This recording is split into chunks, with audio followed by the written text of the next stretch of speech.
তিলের খাজা কি এগো বেছেন তিলের খাজা তিলের খাজা নি হ্যাঁ কত করে বেছেন এই কোন হিসাবে বেছেন হ্যাঁ আপনি তিলের খাজা বেছেন ওরো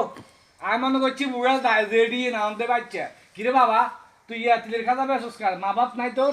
আছে হাই বেশ কেন হ্যাঁ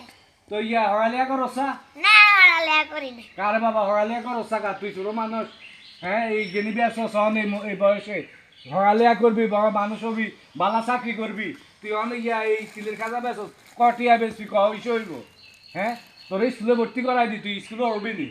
না রামু যদি ছিলে আমার না সিলেই তো না তোরা মরে যায় যে কবি বলে স্যার একজনে কইছে যে আর স্কুলে ভর্তি করাই দিব এখন যদি আর স্কুলে হই তাহলে আর 3000 বেতন লাগতো না তুই তোরা মরে যায় যে কইস আচ্ছা আরে করি বাবা এই বয়সে মানুষ হরালেয়া করে রে মনে কষ্ট লাগে খুব এরকম দেখলে খুব কষ্ট লাগে যা বাবা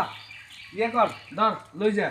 ওই ইয়ে করিস তোমারে কই আইস কেন আচ্ছা তাইলে আর স্কুলে ভর্তি করাই দিম তোরে আগে মাস্টার করে কই দিম